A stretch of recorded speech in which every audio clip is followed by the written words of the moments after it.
Welcome to everyone. बर्तमान आसतु आज class रे आमे माने पढ़िबा ओडिया व्याकरण ता सहित ओडिया पेडागोजी केते गुड़िए प्रश्न उत्तर जहाँकि आपण मानकर विभिन्न प्रकार प्रवेशिका एवं नियुक्तिमूलक परीक्षा रे प्रश्न आसुची। तन्मध्यरु ओटीईटी विशेष भाव में यही क्लास टी उपयोगी। ओटीईटी ओएसटीटी सीटी बीईडी एवं टीचर्स एग्जामिनेशन यह विशेष भाव में उपयोगी अटे। वर्तमान आसतु आम मैंने आलोचना करवा ओडियार केते गुड़िए क्वेश्चन। वर्तमान सुधा जदि आपण मैंने चैनल टी सब्सक्राइब करना प्रथमे सब्सक्राइब करनी। देखो ए प्रश्न नंबर 1 रे रही पद केते प्रकार। पद होची 5 प्रकार अर्थात पद क्या कहुए ना वाक्य रे केते गुड़िए जो वर्ण मिसी सठिक अर्थ प्रकाश कर शब्द कहुए आ शब्द गुड़िक वाक्य रे व्यवहार हेले ताकू पद कहुए। से पद कौन विशेष्य विशेषण सर्वनाम अवय क्रिया। पद होची 5 प्रकार।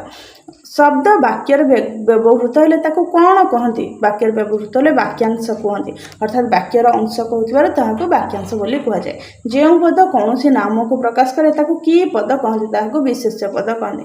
विशेष पद जेकोसी वस्तु ग्राम देश जाति सहर स्थान नाम को प्रकाश करता है। शिव शब्दर स्त्रीलिंग शिवानी एठार क्यों प्रत्यय जोग कर स्त्रीलिंग कराई आनी प्रत्यय शिव युक्त आनी शिवानी। किणा बिका यही युग्म शब्दटी क्यों प्रकार दुई शब्दर संयोग गठित यहाँ विपरीतार्थक अर्थात किणवा और बिकिवा परस्पर विपरीत शब्द। काने काने यही युग्म शब्दटी क्यों प्रकार दुई शब्दर संयोग गठित यह द्विरुक्त अर्थात जो द्विरुक्त ध्वन्यात्मक जो विभिन्न प्रकार शब्द रही यह द्विरुक्त शब्दर संयोग गठित होती। बासन कुशन यही युग्म शब्दटी क्यों प्रकार दुई शब्दर संयोग गठित होती यहाँ अर्थयुक्त और अर्थहीन। बासन कहले आम जानुछे जो खाइबार बासन कंसा थाली तेटिया कि कुशन कहले कौन कुशन किसी गोटे अर्थ ना किंतु कुशन बोलिक कहले अलग अर्थ जो चटई फुटे बुझाए कि एठी कुशन अर्थ किसी ना यहाँ अर्थयुक्त अर्थहीन दुई प्रकार शब्दर संयोग गठित होती। पठन करिवार इच्छा पिपटिसा अर्थात पढ़िबार इच्छा को पिपटिसा बोलिक कहुए। प्रत्येक वस्तु व्यक्ति जाति को चिन्हाइबा क्यों पदर साहाय्य नहीं जाए विशेष कहीं विशेष होची गोटे नामवाचक पद। जो पद अन्य पदर गुण अवस्था संख्या परिमाण को बुझाए ताकू कौन कहुए ताकू विशेषण बोली कहुए। अर्थात विशेष्य को मध्य विशेषित किए करथाय विशेषण विशेष्य को विशेषित करिथाय यह मध्य गुण अवस्था संख्या परिमाण एसबू को बुझाई थाए। आतिशर्य अर्थ बुझाइबा धातु सहित क्यों प्रत्यय जोग करा जाए धातु सहित जण प्रत्यय जोग करा जाए। इच्छार्थे सन प्रत्यय आतिशर्य अर्थ जण प्रत्यय प्रयोजनार्थे जण प्रत्यय बोलिक व्यवहार कराए। तेणुकर ये आतिशर्य अर्थ हूँ जण प्रत्यय। क्योंटी आदिवासी शब्द आदिवासी शब्द ठेकरा। क्यों शब्दटी तुर्की भाषा बसी हुसियार शब्दटी तुर्की भाषा बसी। आतिशर्य बुझाइबा धातु क्यों प्रत्यय व्यवहार कर जाए धातु जण प्रत्यय व्यवहार करा जाए। क्यों शब्दटी जावनिक अटे तन्मध्यरु जबन मान द्वारा शब्दटी यहाँ टिकेट हो पाए यहाँ टे कन्फ्यूज अच्छी यहाँ मुझे छाड़ुची जदि आपण मैंने जानते तेज यहाँ कमेंट रे आपण मैंने जनातु ना परवर्ती क्लास रे यहाँ आपको क्लीयर करेबी। ठीक सेपरी आमर परवर्ती प्रश्न रही प्रश्न नंबर 17 रही गमन करिवार इच्छा जिगमिशा अर्थात जीवार इच्छा जिगमिशा गोटे जड़े बाटर जीव से जीवार इच्छाटा जिगमिशा। जानिबार इच्छा जिज्ञासा जानिबार इच्छा को जिज्ञासा कहे। ओडिया भाषा प्रचलित देश शब्दर केतोटी स्तर रही ओडिया भाषा प्रचलित देशज शब्दर 3टी स्तर रही किंतु शब्द कहले 4टी तत्सम देशज वैदेशिक किंतु ओडिया भाषा प्रचलित शब्द देशज 3टी रही एमती आदिवासी ए प्रकार 3टी रही। क्रियार मूल रूप को कौन कहुए क्रियार मूल रूप को धातु कहुए।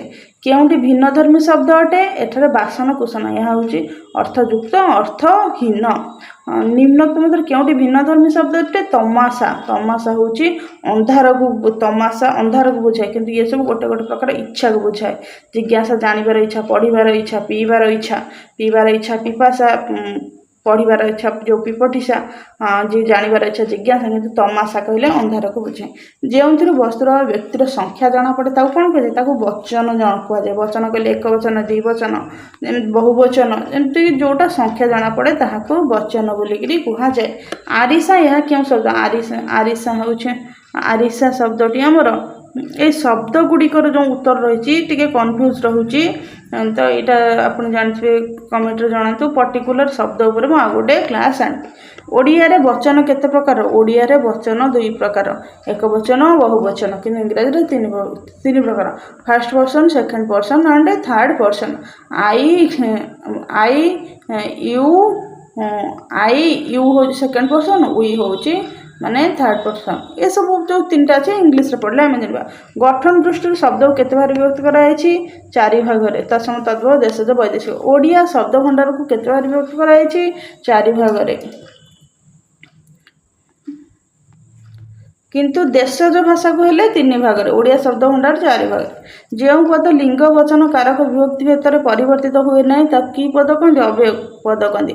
ନ ବ୍ୟୟ ତାହାକୁ ଅବ୍ୟୟ ପଦ କୁହାଯାଏ। ଯେଉଁ ଶବ୍ଦରୁ ବର୍ଣ୍ଣ କାଟି ଅର୍ଥ କରି ହୁଏ ନାହିଁ, ବର୍ଣ୍ଣଟିଏ କାଟିଦେଲେ ଶବ୍ଦର ରୂପ ଓ ଅର୍ଥର ହାନି ଘଟେ, ତାକୁ କ'ଣ କୁହାଯାଏ? ତାହାକୁ ମୌଳିକ ଶବ୍ଦ କୁହାଯାଏ। ଆଉ ଯୌଗିକ ଶବ୍ଦ ମୌଳିକ ଶବ୍ଦ ମିଶିକି ହୋଇଥାଏ। ଯୁଗ୍ମ ଶବ୍ଦ ଯେମିତି ଧ୍ୱନ୍ୟାତ୍ମକ ଶବ୍ଦ ଉପରେ ଗୋଟେ କ୍ଲାସ୍ ଆମେମାନେ ପଢ଼ିବା। ଚଷମା ବୈଦେଶିକ ଶବ୍ଦର ମୂଳ ଉତ୍ସ କ'ଣ? ଚଷମାଟା ବୋଧହୁଏ ପାରସିକରୁ ଆସିଛି। ତେଣୁକରି ଏଇ ଶବ୍ଦ ଗୁଡ଼ିକଟା ମୁଁ ଛାଡ଼ୁଛି ଆପଣଙ୍କ ପାଇଁ।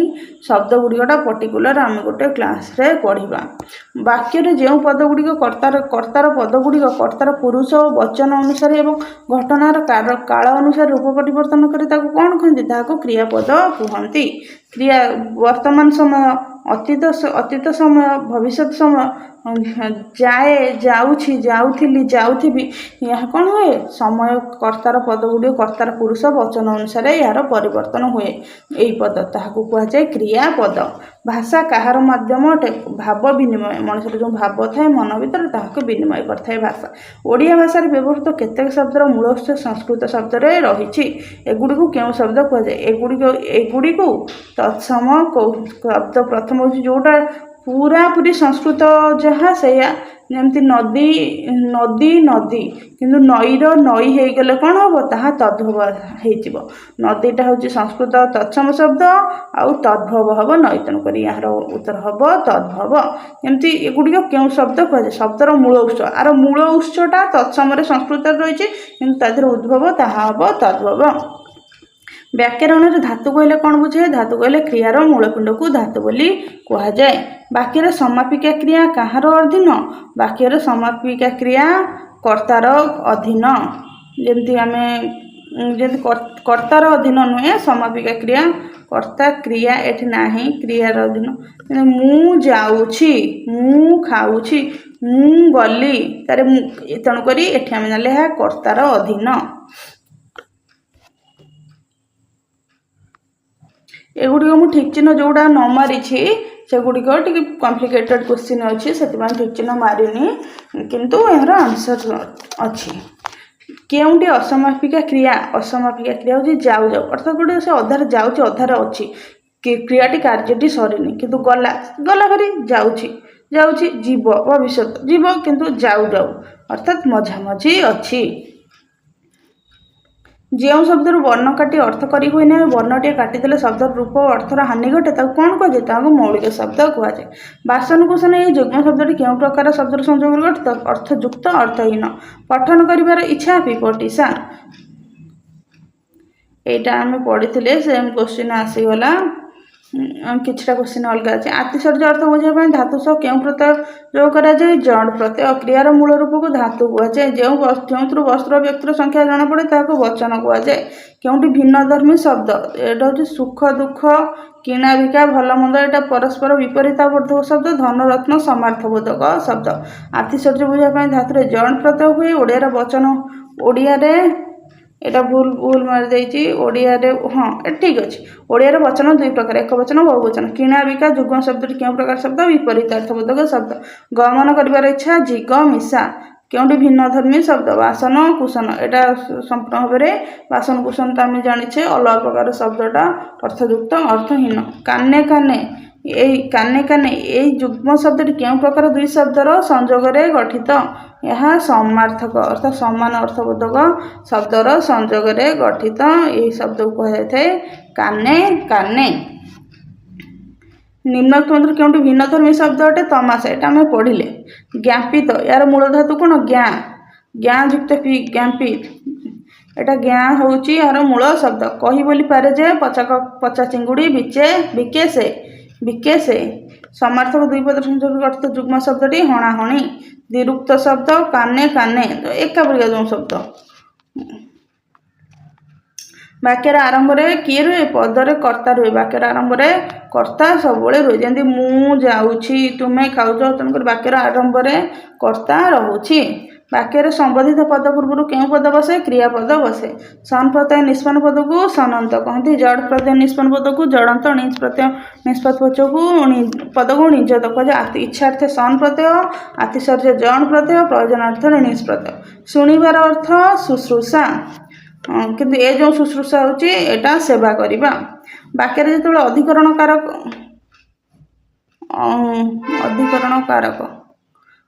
ବାକ୍ୟରେ ବେଳେବେଳେ ଅଧିକରଣ କାରକକୁ କେଉଁଠାରେ ରଖାଯାଏ? ମଝିରେ ରଖାଯାଏ। ବାକ୍ୟର ମଝିରେ। ସ୍ଥାନାଧିକରଣ, କାଳାଧିକରଣ, ବିଷୟାଧିକରଣ, ଭାବାଧିକରଣ। କରଣ କାରକ ତିନି ପ୍ରକାର ରହିଛି। ସ୍ଥାନ ବିଶେଷରେ, କାଳ ବିଶେଷରେ। ଯେମିତିକି ବୈଶାଖ ମାସରେ ଝାଞ୍ଜି ଖରା ହୁଏ। ବାକ୍ୟର ଆରମ୍ଭରେ ମଧ୍ୟ ଇଏ ରଖାଯାଇଥାଏ। ଜଡ଼ ପ୍ରତ୍ୟୟ ବାକ୍ୟର ଆରମ୍ଭରେ ରଖାଯାଏ, ବାକ୍ୟର ମଧ୍ୟରେ ରହିଥାଏ। ଜଡ଼ ପ୍ରତ୍ୟୟ ନିଷ୍ପନ୍ନ ଧାତୁକୁ ଜଡ଼ନ୍ତ ଧାତୁ କୁହାଯାଏ। ଜଡ଼ ପ୍ରତ୍ୟୟ ନିଷ୍ପନ୍ନ ଧାତୁକୁ ଜଡ଼ନ୍ତ ପ୍ରତ୍ୟୟ କୁହାଯାଇଥାଏ। ଜଡ଼ନ୍ତ ଧାତୁ ସାଧାରଣତଃ କେଉଁ ପଦ ରୂପେ ବ୍ୟବହୃତ ହୁଏ? ବିଶେଷଣ ପଦ ରୂପେ। ନିଜ ପ୍ରତ୍ୟୟ ଯୁକ୍ତ ଗଢ଼ାଇଥିବା ଧାତୁକୁ ନିଯତ ଧାତୁ କୁହାଯାଇପାରେ।